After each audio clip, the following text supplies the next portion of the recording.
Program Studi Pendidikan Bahasa dan Sastra Indonesia Universitas Negeri Makassar. Pada kesempatan kali ini, saya akan membahas salah satu topik penting dalam mata kuliah pengantar pendidikan, yaitu lingkungan pendidikan dalam kehidupan nyata. Pendidikan adalah proses yang tidak hanya terjadi di ruang kelas, tetapi juga berlangsung di seluruh aspek kehidupan manusia. Setiap individu belajar dan berkembang melalui berbagai interaksi yang ada di lingkungannya. Oleh karena itu, memahami lingkungan pendidikan menjadi hal yang sangat penting agar kita tahu bagaimana pendidikan itu terbentuk dan diterapkan dalam kehidupan sehari-hari. Secara umum, lingkungan pendidikan dapat diartikan sebagai segala situasi atau kondisi di sekitar individu yang memengaruhi proses belajar dan pembentukan kepribadian seseorang. Lingkungan ini mencakup tempat, orang, serta kebiasaan yang ikut membentuk pola pikir dan perilaku kita. Dalam teori pendidikan, dikenal 3 bentuk lingkungan pendidikan, yaitu lingkungan keluarga, sekolah, dan masyarakat. Ketiganya memiliki peran yang berbeda, tetapi saling berkaitan dalam mendukung perkembangan seseorang secara menyeluruh, baik secara intelektual, emosional, maupun sosial. Mari kita bahas satu persatu peran tiap lingkungan tersebut. Yang pertama, lingkungan keluarga.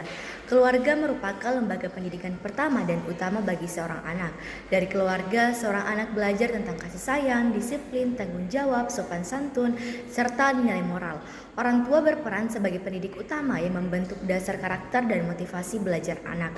Misalnya ketika orang tua membiasakan anak untuk berbicara sopan, membantu pekerjaan rumah, atau membaca buku. Tanpa disadari, mereka sedang menanamkan nilai-nilai pendidikan yang penting untuk perkembangan kepribadian anak. Yang kedua ada lingkungan sekolah. Sekolah adalah tempat pendidikan formal yang memiliki sistem kurikulum dan tenaga pendidik yang terstruktur. Disinilah individu tidak hanya memperoleh ilmu pengetahuan, tetapi juga belajar bersosialisasi, berdisiplin, serta menghargai perbedaan. Guru berperan penting sebagai fasilitator dan teladan. Interaksi antara guru dan siswa membentuk iklim belajar yang bisa menumbuhkan semangat, rasa ingin tahu, serta tanggung jawab terhadap tugas-tugas akademik. Dan yang terakhir itu lingkungan masyarakat. Masyarakat merupakan wadah penerapan nilai-nilai pendidikan dalam kehidupan nyata.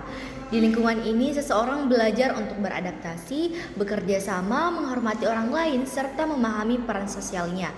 Melalui kegiatan sosial, organisasi, dan interaksi sehari-hari, seseorang dapat mengasah kemampuan komunikasi dan empati. Jadi, pendidikan tidak berhenti di sekolah saja, melainkan terus berlangsung di tengah masyarakat. Contoh nyata dalam kehidupan yang bisa saya ambil itu seperti dalam kehidupan mahasiswa. Saya merasakan sendiri bagaimana lingkungan pendidikan memengaruhi perkembangan diri.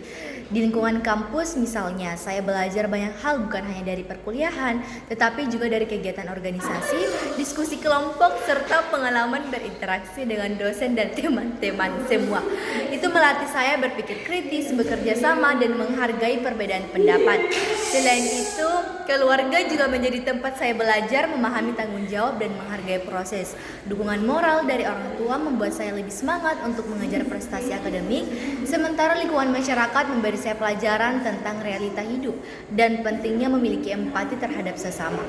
Semua pengalaman tersebut menunjukkan bahwa pendidikan sejati tidak terbatas pada buku dan teori, melainkan juga pada bagaimana kita mempraktikkan nilai-nilai yang kita pelajari dalam kehidupan sehari-hari. Dari penjelasan tadi, kita dapat menyimpulkan bahwa lingkungan pendidikan memiliki peran yang sangat penting dalam membentuk kepribadian dan karakter seseorang. Keluarga memberikan fondasi, sekolah memperkuat struktur, dan masyarakat menjadi tempat penerapan nilai-nilai pendidikan. Jadi, pendidikan yang ideal adalah pendidikan yang mencakup ketiga lingkungan tersebut secara seimbang. Karena sejatinya pendidikan bukan hanya proses untuk menjadi pintar, tetapi juga proses untuk menjadi manusia yang berakhlak, berempati, dan bertanggung jawab. Sekian video dari saya.